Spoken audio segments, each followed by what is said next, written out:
नमस्कार, स्वदेश न्यूज देख रहे हैं आप। मैं हूं आपके साथ राखी। चर्चा करेंगे सत्र में संग्राम की। और सत्र में संग्राम इसलिए क्योंकि जिस तरीके से बजट सत्र आना है, बजट सत्र आएगा, उसके लिए कांग्रेस की, विपक्ष की पहले से तैयारी तय है कि हमें किन मुद्दों पर सरकार को घेरना है। कुछ मुख्य बातें आपको बता देते हैं। जिस तरीके से हमने केंद्रीय बजट देखा था, उसके बाद ये मध्य प्रदेश का बजट, और ये भी पेपरलेस होगा। वित्त मंत्री जगदीश देवड़ा इसे पेश करेंगे। बहुत सारी बातें हैं। हो भी सकता है क्योंकि पेट्रोल डीजल की कीमतें जिस हिसाब से बढ़ी, तो ये कयास लगाए जा रहे हैं, ये बातें हैं कि कुछ ऐसी चीजें रखी जाएंगी जिससे आम जनता को राहत मिलेगी, और ऐसा होना भी चाहिए। इस बजट को लेकर, बजट तो जब आएगा तब की तब है, लेकिन अभी बहुत सारे तर्क वितर्क आए हैं। चलिए सुनते हैं किसने क्या कुछ कहा है। देखिए, हमारे विधायक दल की जो बैठक है, विधायक दल की बैठक में पूरी रणनीति तैयार होगी और सरकार को घेरा जाएगा, आक्रमण करेंगे और बताएंगे कि ये सरकार जो है ना केवल लूट खसोट से बनी है, बल्कि सरकार लूट खसोट के लिए बनी है। ये सौदा इसलिए हुआ है, इतनी कीमत इसलिए चुकाई गई है कि ताकि जो है इस प्रदेश को लूटने का मौका मिले, और वो चीज हम बताएंगे, लोगों को सिद्ध करेंगे। देखिए, हमारे मध्य प्रदेश के आने वाला जो विधानसभा सत्र है, मध्य प्रदेश की सरकार, मध्य प्रदेश के यशस्वी मुख्यमंत्री जो भगवान का वरदान है मध्य प्रदेश के लिए, शिवराज सिंह चौहान, विधानसभा सत्र में वो हर मुद्दे को लेके आएंगे जो जनता के हित में होगा। आने वाला जो बजट है वो सर्वस्पर्शी ऐसा बजट रहेगा कि गांव, गरीब, किसान, युवा, महिला, बेरोजगार सबकी चिंता उस बजट में होगी। मुझे लगता है ये सत्र एक ऐतिहासिक सत्र होने वाला है, क्योंकि जनता की सेवा करने वाली भारतीय जनता पार्टी की सरकार जनता की सेवा में जो जरूरत होगी उसको लेके आएगी। मध्य प्रदेश के आने वाला जो तो सत्र में संग्राम हो सकता है, होगा या नहीं होगा, ये तो जब सत्र आएगा तभी पता चलेगा। लेकिन आपको बता दें कि निश्चित तौर पर इस बजट से लोगों को उम्मीदें हैं, और जब भी कोई बजट आता है लोगों को उम्मीदें बहुत ज्यादा होती हैं, होना भी जरूरत है। क्योंकि देखिए, सरकार से एक अपेक्षा की जा सकती है। आम जनता, गृहिणियां, तमाम लोगों को ये लगता है कि अलग अलग सेक्टर्स में क्या क्या चीजें दी जा रही हैं, उनके लिए राहत का क्या है, उन्हें कितना फायदा मिलेगा। और इस वक्त सबसे ज्यादा पेट्रोल डीजल की जो कीमत बढ़ी है, उससे जनता परेशान बहुत हुई। और क्यों नहीं होगी, 100 के पार, यानी हर कोई एफोर्ड भी नहीं कर सकता, और मजबूरी भी है उनकी करने की। क्योंकि आप यदि वही चीजें नहीं करेंगे तो कैसे जाएंगे। आपको काम करना है, घर से निकलना है, आपको अपना ऑफिस देखना है, दुनिया भर की चीजें हैं जो रोजमर्रा की हैं, तो आपको गाड़ी वाहन तो चाहिए, और वो चलाने के लिए पेट्रोल डीजल भी चाहिए। बहुत सारी बातें हैं, स्ट्रैटेजी पूरी प्लान है कि क्या होगा, कैसे होगा। बस बजट का इंतजार है। सरकार की अपनी अलग रणनीति है, उन्होंने भी सोचा होगा। बजट सत्र तैयार होगा, पेपरलेस होगा, टैबलेट के माध्यम से वो सामने रखा जाएगा। लेकिन कांग्रेस ने भी बहुत सारे मुद्दे तैयार करके रखे हैं सरकार को घेरने के लिए। आज दिन भर में लगातार हमारी कई लोगों से बातचीत हुई थी, उन्होंने भी कहा कि पूरा प्लान है, हम एक एक मुद्दे पर विस्तार से बात करेंगे, जनता के साथ छल नहीं करने देंगे, और विपक्ष के रूप में जो सबसे ज्यादा महत्वपूर्ण भूमिका है उसे हम निभाएंगे। चलिए विस्तार से चर्चा करते हैं। स्टूडियो में कई मेहमान हैं। सबसे पहले आपका परिचय करा दें। बीजेपी प्रवक्ता प्रकाश मीरचंदानी जी हमारे साथ हैं। प्रकाश जी, बहुत स्वागत चर्चा में शामिल होने के लिए। कांग्रेस प्रवक्ता दुर्गेश शर्मा जी हमारे साथ हैं। दुर्गेश जी, आपका भी बहुत स्वागत है। और राजनीतिक विश्लेषक के रूप में रमेश शर्मा जी हमारे साथ हैं। रमेश जी, आपका भी बहुत स्वागत है। चर्चा की शुरुआत सबसे पहले प्रकाश जी आपसे करना ही चाहती हूँ। बजट का इंतजार है, उम्मीदें हैं लोगों को, क्या मुख्य हो सकता है, किस तरीके की रणनीति और प्लान है? देखिए राखी जी, मध्य प्रदेश सरकार जनहितैषी और जनता के लिए जो भी हर संभव काम होगा वो करेगी। और मुझे लगता है कि मध्य प्रदेश को जो 15 महीने का जो एक ब्रेक मिला था, जिसके कारण से जो विकास की गतियां और तमाम जो योजनाएं थी और तमाम जो सुविधाएं थी जो जनता की, जिस पर ब्रेक लग गया था, उन सारी योजनाओं को फिर से वापस माननीय मुख्यमंत्री जी 15 साल पहले जो थी, उन सारी योजनाओं को कैसे आगे बढ़ाना, किसानों के हित में, महिलाओं के हित में, युवाओं के हित में, शिक्षित बेरोजगारों के हित में, तमाम व्यवसायियों के हित में, जो बेस्ट से बेस्ट हो सकता है, बेहतर से बेहतर हो सकता है, वो सारी चीज़ें इस पूरे बजट के अंदर होगी। और मध्य प्रदेश को और कैसे विकसित मध्य प्रदेश बनाया जाए, और बहुत सारी योजनाएं कैसे और सुचारू की जाएं, बहुत सारी योजनाएं आर्थिक रूप के कारण से जो अभी रुकी हो रही हैं, उन सारी योजनाओं को चालू करके उनका बजट अलोकेटेड करके, और मुझे लगता है कि मध्य प्रदेश को आगे बढ़ाने के लिए माननीय मुख्यमंत्री जी प्रयासरत हैं और वो करेंगे। चलिए दुर्गेश जी, जिस तरीके से खबरें आई हैं, क्या उम्मीदें बजट से आम जनता के साथ साथ कांग्रेस एक अपेक्षा कर रही है सरकार से? पहला सवाल। दूसरा, बहुत सारे मुद्दे आए हैं जिसको लेकर सरकार को घेरने की तैयारी भी है, क्या प्लान? देखिए, अपेक्षाएं तो हमेशा सरकार से करनी पड़ेगी, क्योंकि सरकार को ही हम टैक्स देते हैं। जब हम सरकार को टैक्स देते हैं तो सरकार की जवाबदेही होती है कि हमारे लिए कुछ करें। पर जैसा केंद्र का बजट आया उसमें दिखा कि आम जनमानस के लिए कुछ नहीं था। इसी तरह संभावना तो यहाँ भी ऐसी दिख रही है। आर्थिक जो परेशानियाँ सरकार दिखा रही है या जो हैं, उसके बावजूद सरकार का जिस तरीके का चलन है उससे लग रहा है कि किसी तरह की कोई रियायत मिलने वाली नहीं है। और जो आज बातें हैं कि मुद्दा नहीं है आज की डेट में, ये षड्यंत्र पूर्वक आम जनमानस के साथ में त्रासदी है, अत्याचार है कि पेट्रोल की कीमत आसमान छू रही है। जितनी कभी किसी ने कल्पना नहीं करी थी, उस कल्पना के परों को भी उड़ा चुकी। डीजल पेट्रोल दोनों के साथ में अब गैस को पीछे लगा दिया। गैस के साथ साथ अब आप देखिए बिजली के बिल, जो कमलनाथ जी 1 रुपये यूनिट बिजली दे रहे थे, वो आज हम 7 रुपये यूनिट दे रहे हैं। और यदि मैं ईमानदारी से बिजली का बिल जमा करूंगा तो मुझसे ज़्यादा पैसा लिया जाएगा। जो व्यक्ति बिजली में चोरी में होगा या जहाँ जिस क्षेत्र में चोरी हो रही होगी, उस क्षेत्र के रहवासियों के लिए बिजली की दरें कम रहेंगी। तो ये जो दोयम दर्जे का व्यवहार टैक्स पेयर्स के संग में, ईमानदारी से अपने कर्तव्यों का निर्वहन करने वाले लोगों के संग हो रहा है, ये बहुत घृणित कार्य है। पर आज शिवराज सिंह चौहान जी की और भाजपा की सरकार इस घृणित कार्य को अंजाम दे रही है। हम टैक्स के माध्यम से भी लूट रहे हैं। सड़कें हमारे यहाँ हैं नहीं, हादसे हो रहे हैं। एक हादसे में 60 में से 53 लोगों की मृत्यु हो जाती है। मात्र 5-6 लोग ईश्वर पता नहीं कैसे बचा देता, नहीं तो उनको भी यहाँ रहना नहीं चाहिए था, क्योंकि ये धरा प्रदेश इस स्थिति में छोड़ा ही नहीं है इन्होंने। अब ये सिर्फ 15 महीने की कमलनाथ जी की सरकार के ऊपर सारी चीज़ों को उड़ेलने का प्रयास निंदनीय है, क्योंकि 15 साल जो आपने प्लेटफॉर्म बनाया है, उस प्लेटफॉर्म में यदि कुछ सुधार करने का या कुछ बदलाव करने का प्रयास कमलनाथ जी ने किया था तो वो जनता के सामने है। हमने 1 रुपये यूनिट बिजली देने का प्रयास किया था और प्रयास को सफल हुए थे, दी थी। 15 महीने हमने 1 रुपये यूनिट बिजली दी है। गाँव में हमने 45 पैसे यूनिट बिजली दी है। आदिवासी क्षेत्र में 25 पैसे यूनिट बिजली दी है।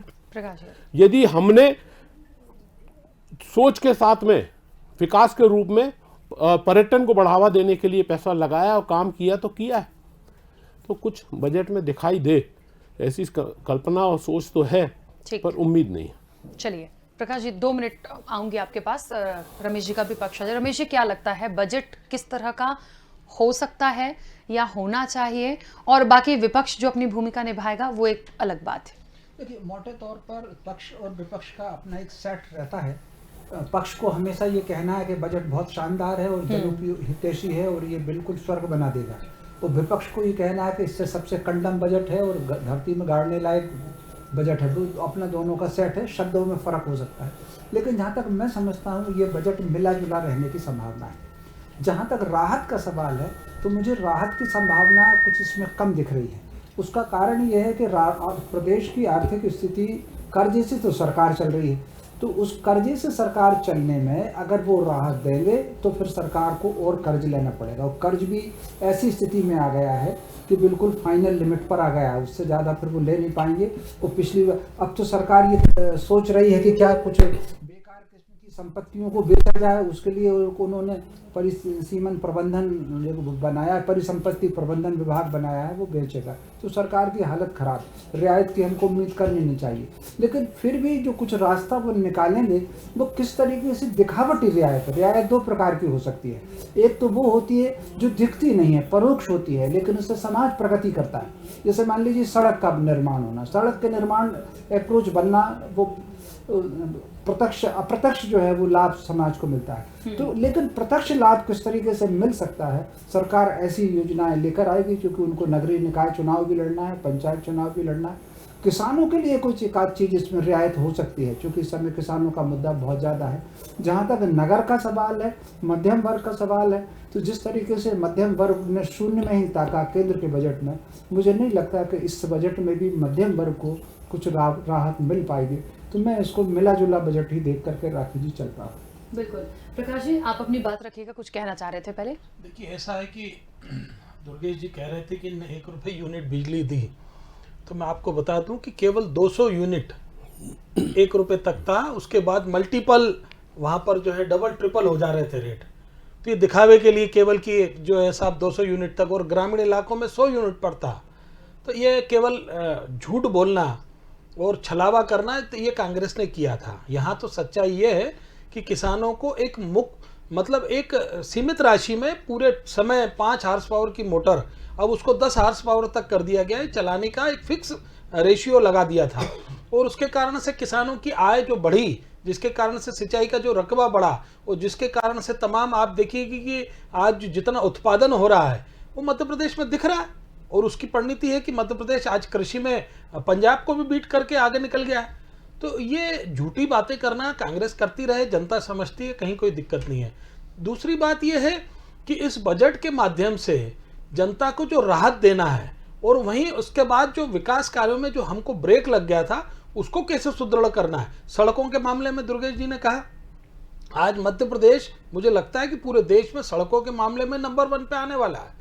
हम दूसरे तीसरे स्थान पर तो हैं ही जो घोषित रूप से, लेकिन और सड़कें कैसे अच्छी बेहतर करके हम इस कनेक्टिविटी को और कैसे आगे बढ़ाएं, उस दिशा में भी हम लगातार काम कर रहे हैं। ये केवल कांग्रेस फ्रस्ट्रेशन में आकर जो झूठ बोलती है, किसानों के मामले में जिस तरीके से उन्होंने किसान कर्ज माफी में झूठ बोला था, और जिसके कारण से इनके ही लोग थे जो उन्होंने 20-25 लोगों ने इस्तीफे दिए, और इस्तीफा दे के वापस जनता के दरबार में गए, और उसके बाद वो जीते और भारतीय जनता पार्टी को सपोर्ट करके आज टिकट पे लड़कर, भाजपा के टिकट पे लड़कर हमको हमारी सरकार बनी है, पूर्ण मेजॉरिटी की सरकार है। अभी भूपेंद्र सिंह जी का मैं वक्तव्य आपके चैनल पे सुन ही रहा था, वो किस तरीके से फ्रस्ट्रेट हो गए, कैसी बातें कर रहे हैं कि हम बिल्कुल संघर्ष करेंगे, हमला करेंगे। ये जो अभी, क्योंकि इनके पास विधानसभा के अंदर बातें रखने का कहीं कोई मुद्दा है ही नहीं। और अगर दुर्गेश जी एक चीज और कह रहे थे कि अगर कोई मतलब एक समझ लीजिए कि एक गलती से या किसी की अनफॉर्चुनेटली अगर कोई एक्सीडेंट हो गया और कुछ लोग उसमें अकाल मृत्यु को हो गए, तो उसके कारण से पूरा मध्य प्रदेश गलत है, ऐसा कह देना तो ये तो मध्य प्रदेश के साथ अन्याय करने वाली बात है। दुर्घटनाएं होती हैं, परमात्मा ऐसी दुर्घटना न हो ऐसे हम सारे प्रयास कर रहे हैं। उस पर भी तमाम माननीय मुख्यमंत्री जी ने जो एफर्ट्स किए वो सर्वविदित है, सबके पास गए। और उसके बाद जो परिवहन मंत्री हैं गोविंद सिंह जी, वो भी जाके तमाम चीज़ों को सुदृढ़ करने की दृष्टि से वो सारी चीज़ें कर रहे हैं। अब केवल कोसना, आप कोसते रहिए, लेकिन जनता के लिए जो काम भारतीय जनता पार्टी की सरकार ईमानदारी से जो कर रही है वो अद्वितीय है। और मुझे लगता है कि इस बजट के माध्यम से और बेहतर सुविधाएं मध्य प्रदेश की जनता को मिलने वाली है। प्रकाश जी, क्योंकि सबसे ज्यादा मुझे लगता है कांग्रेस के पास तो मुद्दा है ही, लेकिन जनता भी परेशान हुई है। पेट्रोल डीजल की कीमत जो सबसे ज्यादा बढ़ी, गैस सिलेंडर्स की बात करें, लगता है कि बजट में कुछ ऐसी चीजें हो सकती हैं कि थोड़ी सी राहत दे जाएं। पेट्रोल डीजल का मामला केंद्र सरकार का रहता है, और आज अगर 2003 से पहले अगर कांग्रेस सरकार से पेट्रोल डीजल की अगर तुलना की जाएगी तो भारतीय जनता पार्टी की सरकारों में, आज ही मैंने अखबारों में आपके पढ़ा है कि उस मुकाबले में कहीं कोई बहुत ज़्यादा हाइक नहीं है। लेकिन ठीक है, उस पर भी विचार, संवेदनशील सरकार है, कहीं ना कहीं कर ही रही है। और मुझे लगता है कि चूंकि मध्य प्रदेश पे जो राजस्व का जो विषय है वो बहुत सीमित दायरे में है। अब तमाम जो ऐसी संपत्तियां हैं जो बहुत लंबे समय तक पेंडिंग पड़ी हैं, जिसको ब्यूरोक्रेट्स के द्वारा उसको बेचने का या उसको आगे उससे जो राजस्व मिल सके, ऐसा कोई प्रयास ही नहीं किया गया। उस पर भी माननीय मुख्यमंत्री जी फोकस कर रहे हैं। और मुझे लगता है कि ऐसी जो चीज़ें पड़ी हैं बहुत लंबे समय तक और वो लोगों के उपयोग किए, जिससे बहुत अच्छा राजस्व मध्य प्रदेश को मिल सकता है। लेकिन एक उसमें संभावना यह भी है कि कांग्रेस उसमें भी नुक्ताचीनी करेगी, उस पर भी आरोप प्रत्यारोप करेगी कि ये ऐसे बेच दिया, ये प्राइवेट कर दिया, ऐसा कर दिया, वैसा कर दिया। ये कुल मिला के हेल्डअप कैसे करना है, रोकना कैसे है सरकार को, इस दृष्टिगत कांग्रेस काम कर रही है। लेकिन हम उसके बाद भी उसमें से रास्ते निकालकर मध्य प्रदेश को आगे बढ़ाने का काम कर रहे हैं। ठीक है दुर्गेश जी, एक बात है, सरकार जो बजट लाएगी उसमें जनहित के मुद्दे शामिल होंगे, जनता को सोच करके बजट तैयार किया जाता है। ये सब बातें होती हैं, हर बार होती हैं। क्या आएगा वो बाद में निकलकर सामने आएगा कि कितना जनता को क्या मिला।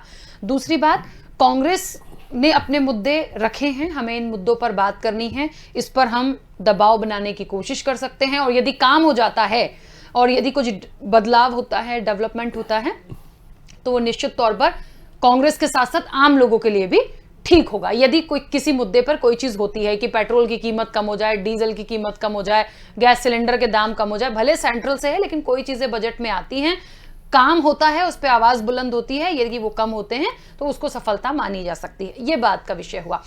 इन सब के साथ साथ विधानसभा अध्यक्ष और उपाध्यक्ष को लेकर भी बड़ी अभी से जो चीजें हैं वो शुरू हो गई हैं।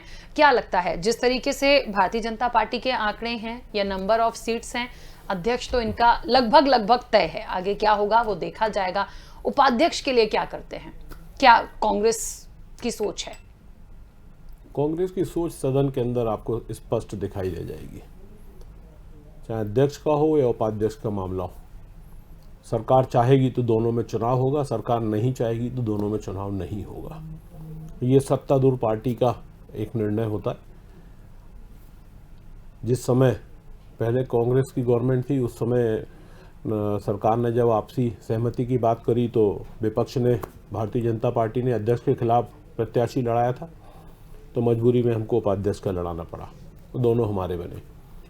आज यदि सत्ता चाहेगी और बीजेपी यदि चाहेगी कि नहीं, दोनों जगह उन्हीं के काबिज होना है और वो ऐसी परिस्थिति निर्मित करेंगे तो चुनाव होगा, दोनों पद के लिए होगा। निर्णय सदन के जो सदस्यगण हैं वो करेंगे। बाकी जो अभी बात माननीय प्रकाश जी कह रहे थे, प्रकाश जी, पहली बात तो कांग्रेस झूठ नहीं बोलती। आपने बोला 200 यूनिट तक नहीं, हमने 1 रुपए में 100 यूनिट तक बिजली देने का वादा किया था और दिया था।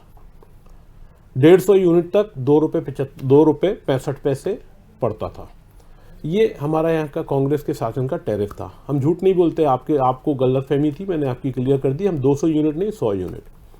मध्यम वर्गीय परिवार के लिए 100 से 150 यूनिट बिजली भरपूर होती है।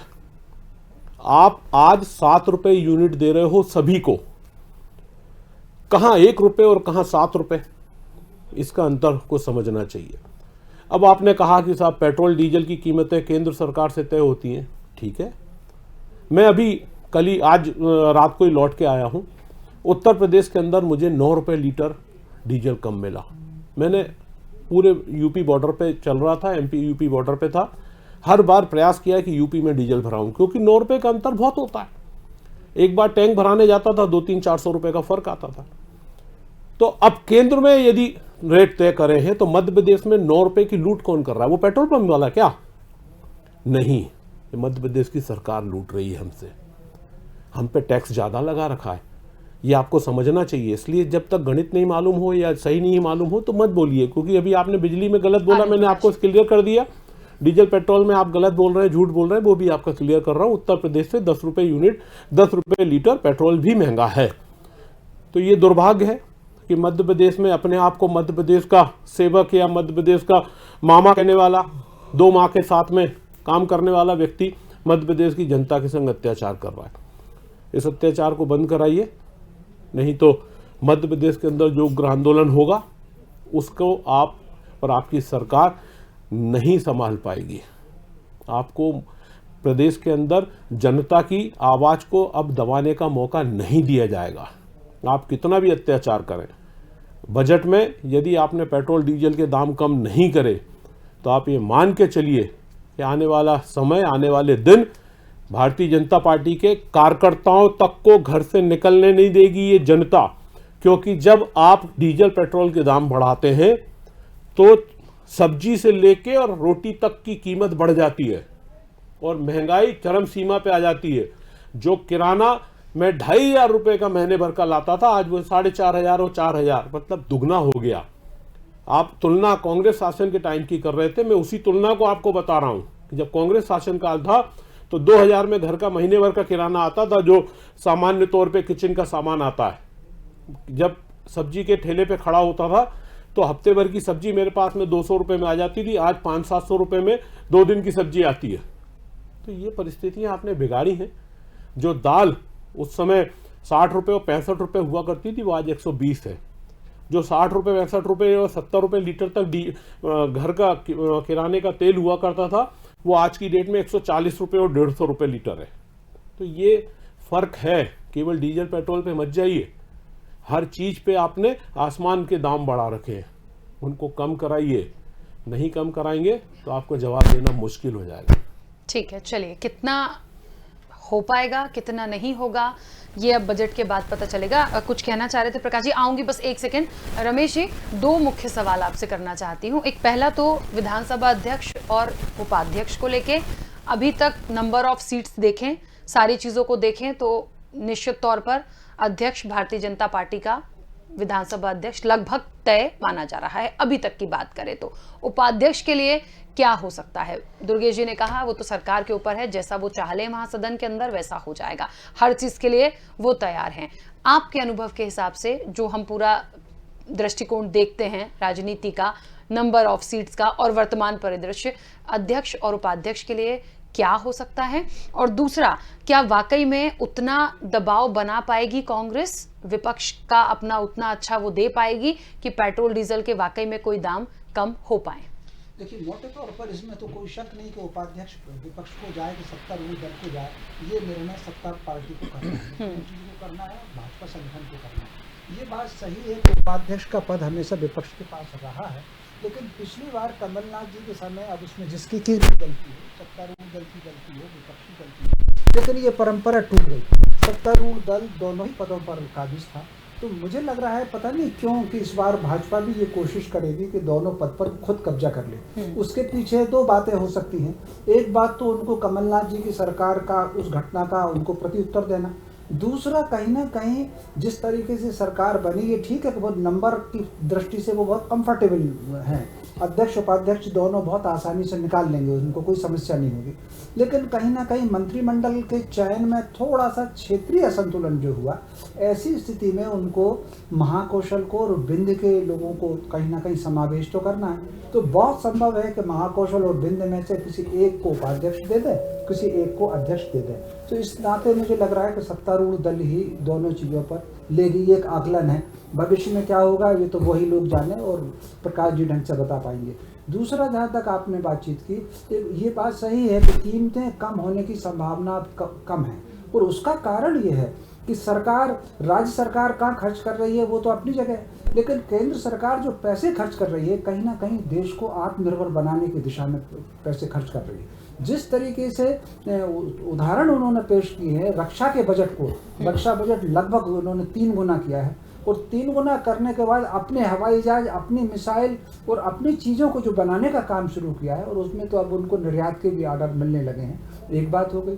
दूसरा, जिस तरीके से ऐप भी अब वो खुद का बना रहे हैं कि आपको फेसबुक पर, व्हाट्सएप पर उतना, आपको यूट्यूब पर उतना निर्भर नहीं करना पड़ेगा, तो कहीं ना कहीं स्वदेशी की तरफ वो बढ़ रहे हैं। तो जनता इस बात को भी समझ रही है कि ठीक है, थोड़ी बहुत हमारी जेब से पैसा चला जा रहा है, लेकिन अगर भारत गौरवशाली बनता है, भारत राष्ट्र में स्वाभिमान और स्वदेशी अगर सशक्त होता है, तो वो इस बात को थोड़ा दर्द के साथ सह लेगा, ऐसी मुझे उम्मीद है। एक चीज पूछना चाहूँगा आदरणीय से, सर, सड़कों का निर्माण हम चाइना से करवा रहे हैं। अभी हालिया में 2 महीने पहले हमने ठेका दिया है यूपी के अंदर निकलने वाले हाईवे का, और बहुत सारे ऐसे काम हैं जो जनता के हित में, जनता के या मध्य हिंदुस्तान के लोग कर सकते हैं, उसको हम काम विदेशियों से करवा रहे हैं। और ऐप, जैसा कि हमने चाइना के ऐप बंद करने की बात करी, ऐप बंद कर दिए, जैसा चाइना के खिलाफ हमें कुछ करना है तो हमने ऐप बंद कर दिए, अब ऐप हम नया बना लेंगे। यदि हम फेसबुक और व्हाट्सएप से यदि बाहर आ जाएं, उसको छोड़ दें, क्योंकि कोई ज़रूरी नहीं है, ये जीवन के लिए उपयोगी नहीं है, ये इसको हिंदुस्तान बनाए या विदेश से चल रहा है, आप उस पर काम करवाना यदि लोगों ने छोड़ दिया, तो भी हम अपने आप में आत्मबल के संग में देश को आगे बढ़ा सकते हैं। फेसबुक व्हाट्सएप से देश नहीं चलता, देश चलता है सड़क से, देश चलता है जनता की मेहनत से, देश चलता है किसानों से। हम इन चीज़ों को विदेशियों के हाथों में समर्पित करने को तैयार बैठे हैं और आत्मनिर्भर भारत की बात करते हैं, जो आश्चर्यचकित है। देखिए, मोटे तौर पर कोई बच्चा जन्म लेकर के एकदम दौड़ना शुरू नहीं कर देता। आदरणीय, तो मेरा सिर्फ आपने चूंकि बोला, इसलिए मैं एक चीज पर बोलना चाहता हूँ कि जो करें वो प्रैक्टिकल काम में करें ना, आपने बोला कि साहब हम फेसबुक और उससे कोई मतलब नहीं है ना, सड़क का निर्माण हिंदुस्तानियों को करवाइए। यदि किसानों की फसल जो है आज की डेट में जिसके लिए पूरे भारत में किसान आंदोलनरत है कि व्यापारियों के हाथ, व्यापारी हिंदुस्तानी क्या राष्ट्रीय नेता भी झूठ बोलते हैं और ये भी झूठ बोलो, उसी आधार पे झूठ बोलो और जोर जोर से बोलो, उसी पे ये अमल कर रहे हैं। कैसा झूठ मेरे भाई प्रकाश भाई, बताइए अब आप। देखिए समय की सीमा है, जो मीडिया को नहीं मालूम कि चाइना सड़क बना रही है। समय की सीमा है, जल्दी से रमेश जी अपना जवाब दे दें। चलिए ना, चैनलों को दे दीजिए, घर में पेपर नहीं, अरे चैनलों को दे दीजिए आप, सबको मालूम है भाई। चलिए रमेश जी को जल्दी से बोल लेने दीजिए, फिर आ रहे हो। किसी भी कभी भी किसी को टोकता नहीं, लेकिन मुझे अच्छा नहीं लगता दुर्गेश जी जैसे सीनियर आदमी मुझे टोक रहे हैं। मुझे अपनी बात तो पूरी करना देते।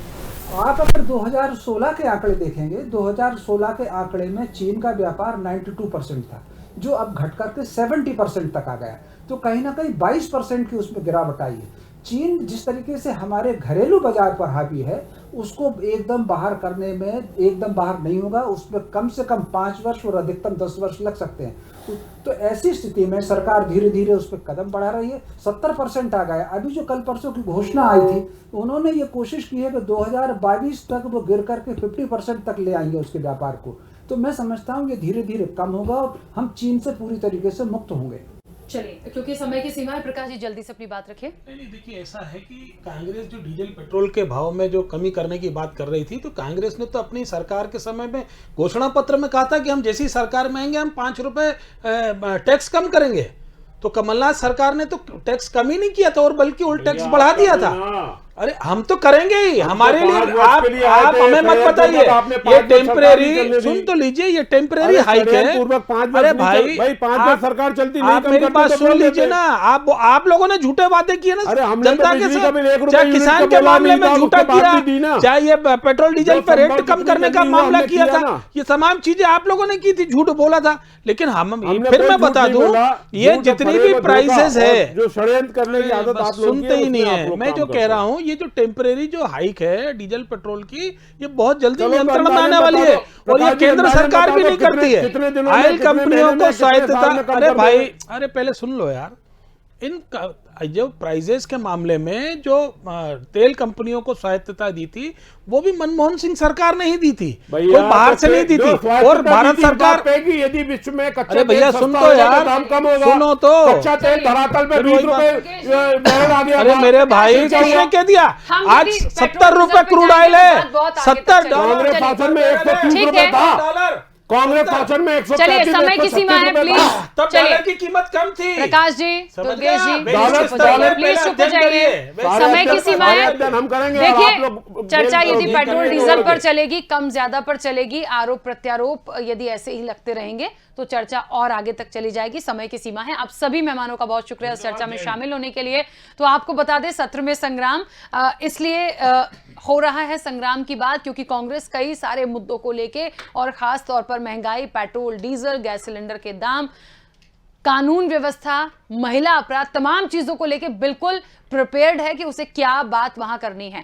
और दूसरी तरफ निश्चित तौर पर सरकार का पूरा स्टैंड क्लियर है कि जनहित से लेकर सारी चीजों को लेकर बजट रखा जाएगा ताकि आम जनता को राहत हो। क्या होगा क्या नहीं होगा, ये बजट जब सामने आएगा तब पता चलेगा। उसके पहले बैठक होनी है, बैठक में कई सारी चीजों पर बात होगा। इसके साथ विधानसभा अध्यक्ष और उपाध्यक्ष को लेकर भी बहुत ज्यादा खींचतान चल रही है। क्या होगा देखना दिलचस्प होगा। फिलहाल डिबेट में दीजिए इजाजत। नमस्कार।